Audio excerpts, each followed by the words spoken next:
thành viên của đại gia đình Edu Network. Hôm nay em rất vui em được ở đây và nói về Edu Network. Em cũng giống như là tất cả mọi người, chúng ta đều được học những kiến thức vô cùng giá trị và tuyệt vời từ những người thầy hàng đầu trên thế giới. Nhưng với những người ở vùng miền núi như em, ngày ngày đi làm nương, làm ruộng và làm công thì có lẽ chỉ học để hiểu biết thôi, để có thể áp dụng vào cuộc sống thì đó thực sự là một vấn đề. Và thật sự rất là biết ơn bác Uyên đã luôn tổ chức những cuộc thi để cho em cũng giống như là tất cả mọi người đều có cơ hội được áp dụng và thực hiện chính những kiến thức của mình đã học.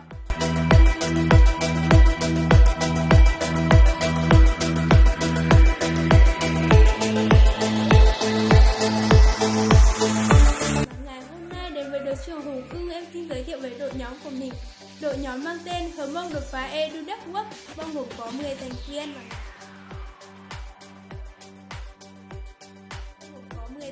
và người đầu tiên đó chính là em.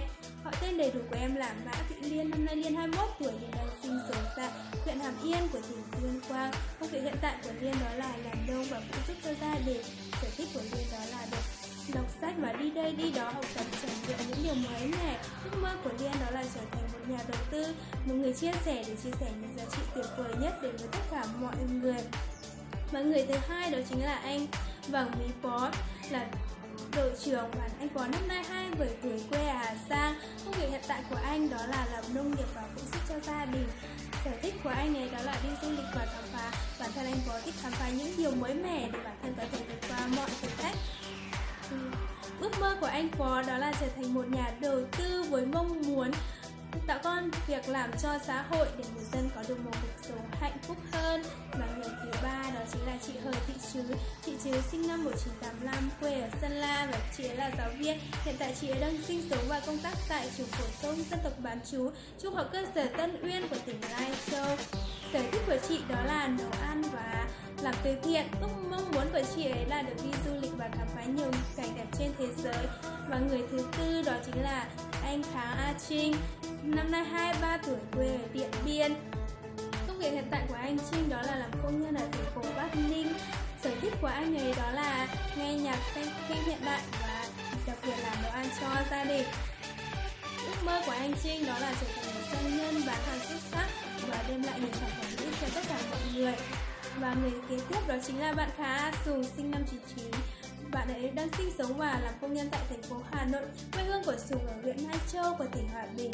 Sùng sống với một ước mơ tiếp thu thật nhiều kiến thức để trở thành một diễn giả, một người truyền động lực cho tất cả những bạn trẻ ở vùng núi để họ có thể tiếp cận với tri thức và được sống là chính mình. Và người kế tiếp đó chính là bạn Lý Thị Màu, sinh năm 99, đang sinh sống tại huyện Hàm Yên của tỉnh Tuyên Quang. Công việc hiện tại của Màu đó là làm nông nghiệp và làm nông và làm ruộng, nên Màu có cho mình một ước mơ đó chính là trở thành một doanh nhân và mong muốn là được đi du lịch và khám phá nhiều điều tuyệt vời trên thế giới. Và người kế tiếp đó chính là bạn Cư Thị Lan, sinh năm 2002, đang sinh sống tại huyện Simacai của tỉnh Lào Cai.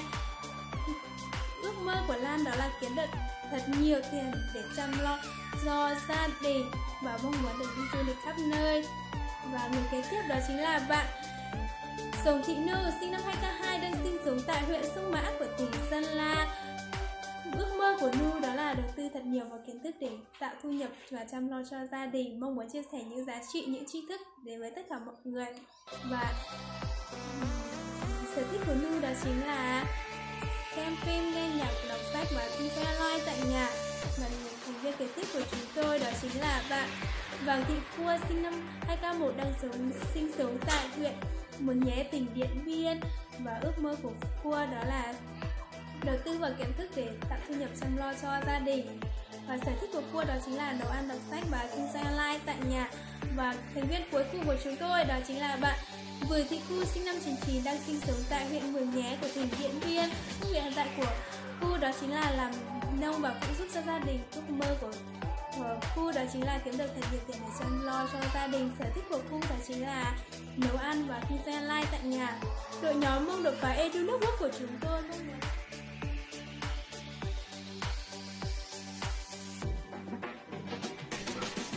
Và đội nhóm Hờ Mông Đột Phá Edu Network chúng tôi có mặt ở đây để lan tỏa những cái giá trị tri thức và những cái giá trị tốt đẹp đã thay đổi và lột xác hoàn toàn con người vùng cao như chúng tôi, những cái con người tự tin, nhút nhát, không có niềm tin vào năng lực của bản thân mình, luôn bị cái nỗi sợ hãi cản trở và vây quanh bản thân mình để có thể phát triển được bản thân mình và khai phá ra những cái khả năng bên trong mình để thực hiện những cái mong muốn và những cái điều ước mà mình đã đặt ra, trở thành những cái con người tràn đầy sức sống, luôn có niềm tin mạnh mẽ vào cái năng lực của bản thân mình, tự tin đặt ra những cái mục tiêu để thực hiện những cái mong muốn và ước mơ của mình.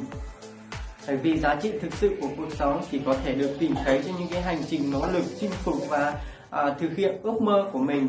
Và đội nhóm của chúng tôi có mặt ở đây để thực hiện điều đó. Chúng tôi hành động với quyết tâm đột phá tri thức, nâng cao tiến tới thành công.